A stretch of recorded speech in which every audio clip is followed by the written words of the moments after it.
대한민국에서 보면 뭐 부자가 된다 하면 보통 이제 부동산 투자를 해야 된다 이런 얘기를 많이 네. 하시니까 부동산에 대한 얘기 한번 해보겠습니다. 기준금리가 올라갔다 내려갔다 동결됐다 뭐 왔다 갔다 많이 하는데 대표님 같은 경우에는 집값이 금리와 연관이 있다고 생각하세요? 저는 대표적으로 또 그렇지 않다라고 말씀을 많이 드렸다가 욕을 또 대통 먹었던 대표적인 학자로 분류가 되고 있습니다.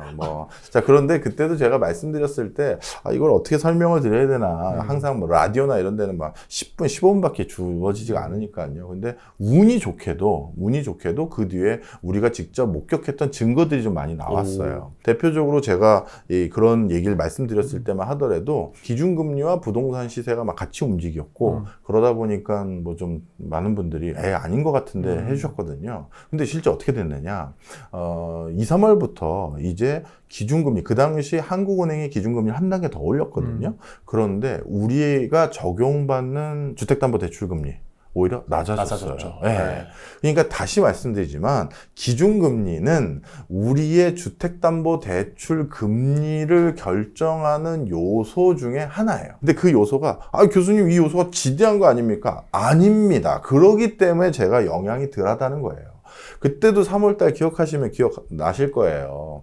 국가에서도 기준금리는 물가 잡기 위해서 올릴 수밖에 없는데 이런 상황에서 서민들의 주택담보대출 금리 부담이 더 커질 것 같구나. 그래서 시중은행을 좀 압박을 했죠. 그래서 너희들이 그동안 예대마진을 많이 벌었으니 많이 벌어먹었으니까 좀 낮춰라 해서 한때 7% 중후반까지 갔던 대출금리가 3% 초반까지 떨어졌잖아요. 우리 기준금리 그 사이에 뭐 낮췄습니까? 아니란 말이에요. 그래서 첫째, 우리 부동산은요. 철저히 첫째도, 둘째도, 셋째도, 넷째도 가장 크게 부동산 시세와 흐름에 영향을 주는 건 정책이에요. 정책. 네.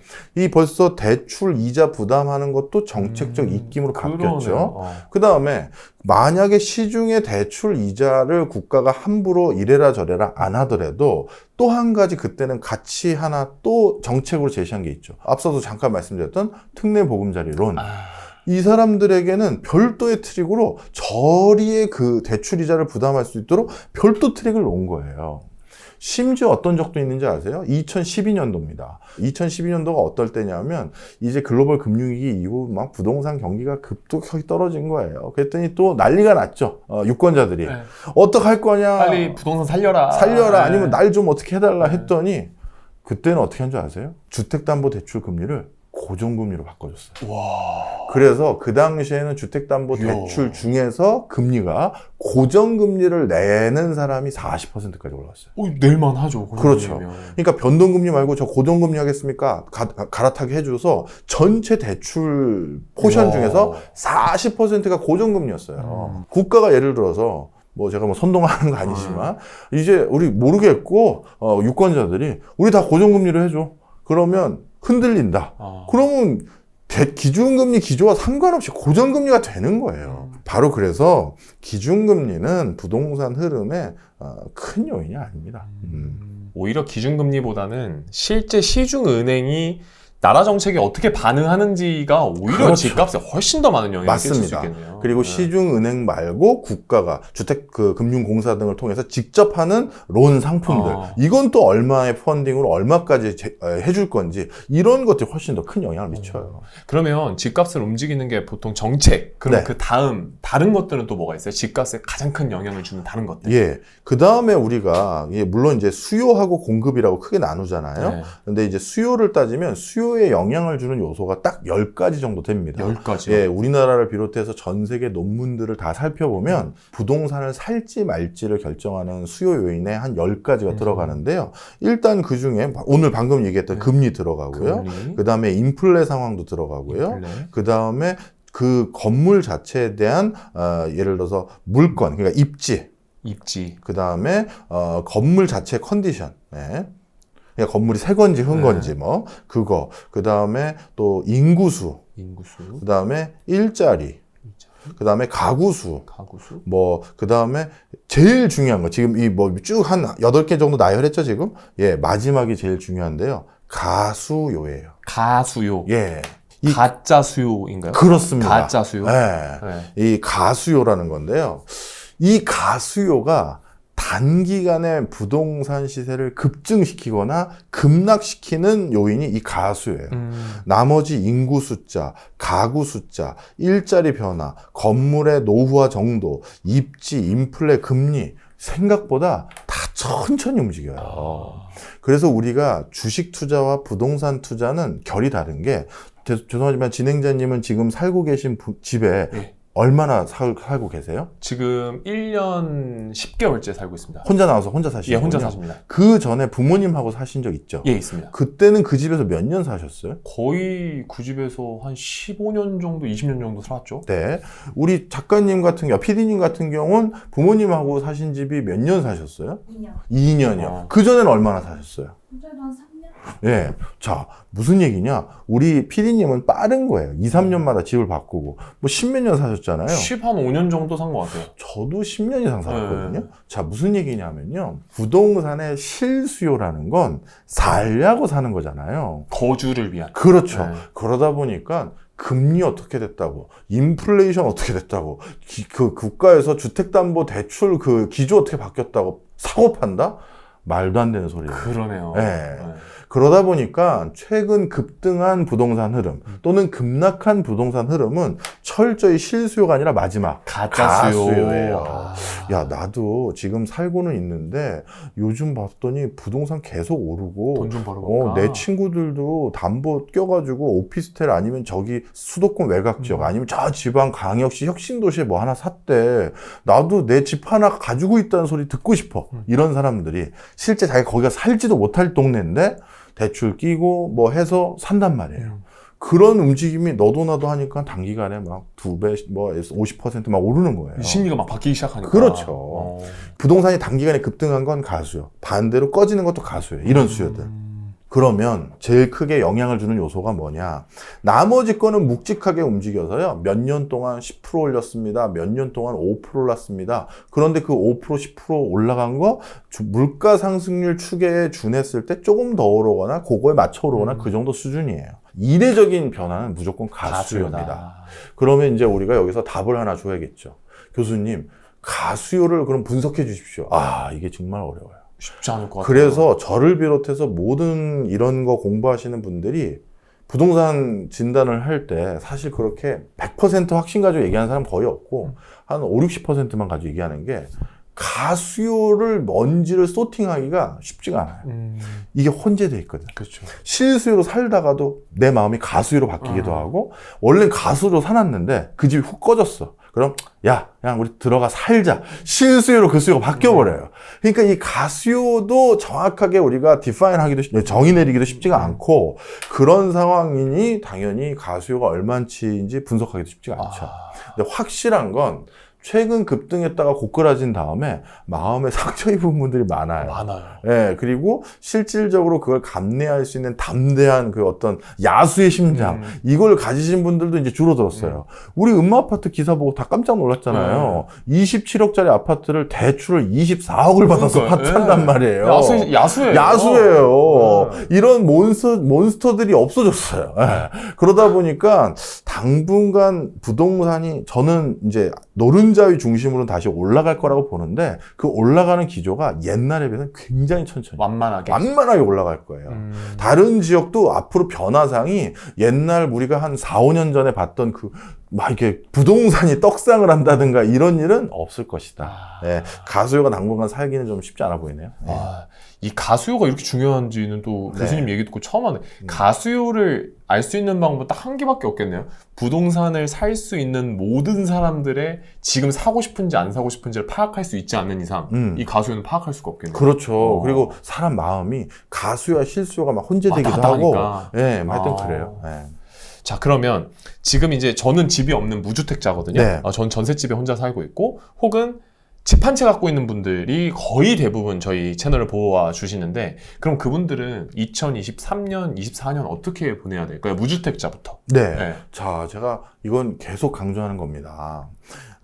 우리나라는 부동산 정책에 있어서 집을 가진 사람을 전과자처럼 취급해요. 좀 안 좋게 뭐 좀 그렇게 보는 경향이 있죠. 뭔지 아시죠? 네. 모든 우리나라에서 부동산 지원책은 무주택자들을 포커스하고 있어요. 그런데 그 무주택자라는 국가에서 모든 혜택을 다 주게끔 해놓은 그 프리미엄을 내가 스스로 버려서 뭔가 변두리에 이상한 오피스텔이나 뭐 아파트나 빌라 하나 샀다. 그럼 그 프리미엄을 내가 버리고 이걸 사서 그 프리미엄보다 더 많은 수익을 올려야지만 제대로 된 투자죠. 그렇죠. 그러니까 함부로 집을 사는 건 아니에요, 원래. 원래는. 그리고 이제 결혼도 하시고 또 이제 뭐 자녀들까지 주면 이제 우선순위까지 더 생기고 그리고 분양시장은 또 그냥 매매시장보다 국가에서 훨씬 더 혜택들이 더 많이 있거든요. 그러다 보니까 기회를 신중하게 활용하셨으면 좋겠다. 무주택자 분들은 저는 그 논조를 계속 말씀을 드려요. 그러니까 잘못 선택하면 기회비용이 너무 클 수 있으니 그렇죠. 그러니까 최대한 정말 신중하게 옥석을 가려서 딱 한 채를 노리시는 방법. 네. 그러면 1주택자들은 어떻게 해야 돼요? 1주택자 분들 같은 경우는 이제는 이제 저한테 이런 질문 하실 때마다 제가 그렇게 듣거든요. 교수님, 요즘 부동산 어때요? 이게 저는 교수님, 오늘 지구 날씨 어때요? 이런 질문으로 들려요. 너무 큰 법이군요. 그렇죠. 옛날처럼 대세 상승, 대세 하락은 이제 없을 것 같아요. 서울에 우리가 흔히 말해서 야, 너 거기 산다며 하면서 선망에 맞이하는 지역은 제가 말씀드린 것처럼 오른다니까요. 네. 지금도 송파는 오르기 시작했고 그 다음에 일부 지역도 올랐어요. 자, 그런데 서울과 수도권 나머지 지역은 이거는 그때그때 달라요. 지역마다 호재가 있는 데든가 이런 식으로 뭐 아까 말씀드렸던 특례 보금자리 론 덕분에 송도나 노원이나 일부 9억 원 언더의 아파트가 모여있는 곳은 이제 하방은 막았어요. 이제 상방으로 올라가느냐 안 하느냐는 이제 좀 상황을 봐야 되는 거고 그런데 수도권 나머지 지역과 지방 같은 경우는 오히려 더 하락으로 갈 가능성이 높은 지역이 더 많아요. 그러니 이제 분위기가 온도차 확 난단 말이에요. 그래서 1주택자 분들은 내 주택이 그 1주택이 지금 어디 있는지를 보셔야 돼. 위치와 뭐 입지와 그렇죠. 그런 것들. 그래서 내 주택은 박 교수의 진단, 뭐 제가 100% 다 맞다고 얘기 안 하겠습니다만 거기에 따르면 좀 부정적인 저 양반은 부정적인 견해로 보는 지역에 내가 더 가깝구나 하면 고민을 더 많이 하시고 그 다음에 긍정적으로 볼 수 있는 지역에 더 있다라고 한다면 그럼 더 내가 좀 빠졌지만 나 홀드 할게 이렇게 하셔도 돼요. 실질적으로 서울 집값 같은 경우는 2018년도에 집을 사신 분들은 지금 서울의 집값이 떨어졌긴 했지만 아직 손실 구간이 아니거든요. 그렇죠. 네. 네. 그래서 그때 사신 분들은 굳이 아직 손실 구간도 아니니 너무 조급증 내시지 말고 기다려보는 거예요. 기다리면서 신중한 판단을 하셔라. 네, 그렇게 말씀드립니다. 결국에 서울 내에서도 뭐 입지에 따라서 네. 뭐 여러 가지 사항들에 따라서 집값이 네. 다 달라질 수 있는 네. 거다 이렇게 얘기를 해주시는데 그러면 앞으로 이제 시간이 계속 지남에 따라서 양극화라고 하죠. 네. 좋은 데는 계속 올라가고 나쁜 데는 계속 떨어지고 이런 것들이 좀 더 심해질까요? 심해지죠. 그런 과정에서 굳이 무주택자분들이나 소규모 금액으로 1주택을 장만하려는 1주택인데 갈아타시려는 분들에게 권하고 싶은 것은 우리가 부동산은 평판 효과라는 게 있어요. 아까 우리 10개 중에 안 적었네요. 평판이라는 게 있어요.